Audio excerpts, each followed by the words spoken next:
يا صباح الورد والفل والهنا. النهارده هنعمل مع بعض على الفطار مكرونه بشاميل. وصفه تحفه تستاهل بقكم، جربوها على ضمانتي. هنجيب بصلايه كبيره، طماطميتين صغيرين او طماطمايه واحده كبيره، وقرن فلفل حراق. الناس اللي بتحب تضيف فلفل ملون ضيفوا براحتكم. انا ما بحبش طعمها قوي في المكرونه البشاميل، بحس طعمه قوي في المكرونه، فانا عن نفسي بستخدم فلفل حراق.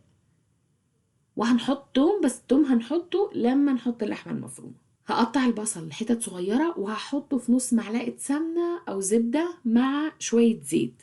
لازم أحط الزيت عشان لما المكرونة تبرد ما يبقاش طعمها مدهن كده.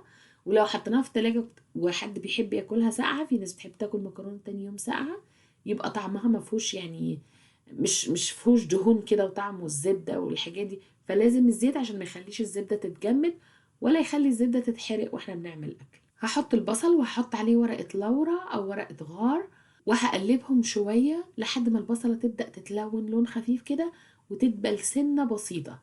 هحط اللحمة المفرومة وهحط عليها الملح، الفلفل الاسود، والبهارات المشكلة. البهارات المشكلة بتاعتي فيها كل يعني كومباينيشن كبيرة قوي من البهارات، من السبع بهارات للسماق للفلفل الأبيض للكمون، كله للحبهان. فهي مشكلة، ما بحتاجش أضيف أي حاجة تانية. احنا اتفقنا واحنا بنعمل أي لحوم بنسويها لازم نحط التوابل على طول، ما نستناش لما تستوي وبعدين نحط التوابل، لأنه هيبقى فيها ريحة زفارة. إنما ريحة البهارات مع البصل مع الدخان لما بتسوي الحاجة بتبقى ريحتها حلوة قوي. بعد كده هحط الطماطم والفلفل الحراق، الجينجر اللي هو الجنزبيل، وهحط كمان شوية جوز الطيب. هقلبهم كويس. هحط التوم وكمان هحط الماجي. الماجي حلوين، اللي عايز يحطه يحطه، اللي مش عايز دي خطوة اوبشنال، ممكن تستغني عنها. الناس اللي هي مش مرتاحة يعني للماجي، ولكن هو بيدي طعم احلى شوية. كده خلاص اللحمة المفرومة استوت، هركنها على جنب. هجيب حلة هحط فيها مية تغلي على النار، وهحط فيها ملح عشان يبقى طعم المكرونة يعني يسوها مظبوط ومتملح وحلو. اول ما المكرونة هتقرب تستوي فاضل لها حاجة بسيطة، هبدأ اعمل بشاميل. وانا بعمل بشاميل هاخد معلقة سمنة وهحط عليها شوية زيت، وبعدين هحط الدقيق. الدقيق انا حطيت تقريبا معلقتين خشب كبار كده، يعني المعلقة دي تقريبا زي معلقة الخشب الكبيرة. التركة هنا حاجتين. الحاجة الأولانية إني أنا أخلي الدقيق سايل بالشكل اللي انتوا شايفينه ده في قلب الزيت، يعني يبقى بالمنظر ده. الحاجة التانية إنه أسوي الدقيق شوية الأول عشان يبقى طعم البشاميل بتاعي حلو. دلوقتي بقى هغير المعلقة الخشب بالمعلقة دي، عشان المعلقة دي just in case لو البشاميل يعني حصلت فيه أي كلكعة من أي نوع، المعلقة دي بت بتدوبه على طول. هحط معاها واحدة ماجي، بتفرق جامد جدا في طعم البشاميل، بتخليه تحفة. بس again it's optional، لو مش عايزة بلاش. بعد كده هحط اللبن. وانا بحط اللبن الايد بتقلب وايد بتنزل اللبن. اللبن تقريبا حطيت حوالي مثلا 4 كوبايات او حاجة. لازم يكون سائل شوية في الاول بالشكل ده.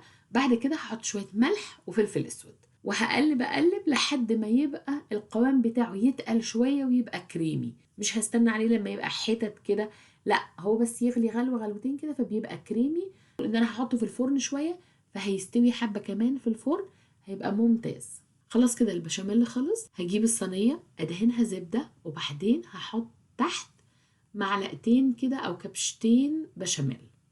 في ناس بتحب تحط بقسماط ناعم الاول وبعد كده تحط. دي الحاجات دي بقى براحتكم، كل شيخ وليه طريقة زي ما احنا بنقول. هحط كبشتين وبعد كده هنزل عليهم الطبقة الأولانية من المكرونة، وبعد كده هحط اللحمة المفرومة بتاعتي، وبعدين على اللحمة المفرومة هحط كمان كده يعني كبشة كبشتين كده خفاف بشاميل، بتدي طعم روعة. الناس اللي بتحب تحط صلصة على المكرونة إذا عايزين تحطوا، في ناس بتحب تحط طبقة صلصة دلوقتي أو تحط صلصة مع المكرونة نفسها، بس أنا بحس إن أنا مش باكل مكرونة بالصلصة، أنا عايزة آكل مكرونة بشاميل. فعشان كده أنا بحط بس طماطم مع اللحمة المفرومة وخلاص على كده. خلاص كده حطينا شوية بشاميل خفيف على اللحمة المفرومة. بواقي بقى اللحمة المفرومة اللي في الصينية دي، بواقي الزبدة مع التوابل مع طعم الطماطم بيبقى طعمها حلو. بحط شوية المكرونة اللي حطهم على الوش، يعني شوية منهم، واقلبهم كويس قوي في قلب الطاسة دي عشان ياخدوا بس بقية الحاجات الفليفرز اللي فاضلة. وبعد كده هحط الطبقة الأخيرة.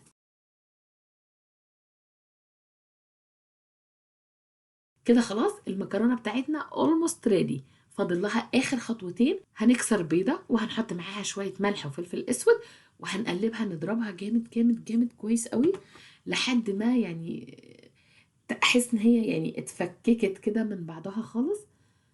وناقص الجبنه، اي نوع جبنه، عايزه تحطي موتزاريلا، عايزه تحطي تشيدر تشيز. الجبنه اللي انا استخدمتها دي تشيدر تشيز. هرش الجبنه على الوش. بعد كده هرش البيض على حسب كبر الصينيه، لو كبيره هنعمل بيضتين، لو متوسطه هنعمل بيضه واحده. كده خلاص الصينيه بتاعتنا بتكون جاهزه تخش الفرن. هنحطها على درجة حرارة أعلى من المتوسطة بشوية. هنحطها لمدة 10 دقايق على بيك، اللي هو النار بتكون من تحت.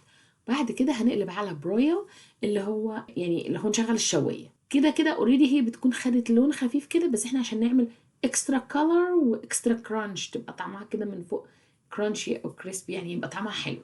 كده نكون وصلنا لاخر الفيديو بتاعنا النهارده. يا رب يكون الفيديو عجبكم. صوما مقبولا وافطارا شهيا ان شاء الله. بحبكم كتير كتير، واشوفكم على خير الفيديو الجاي ان شاء الله. باي.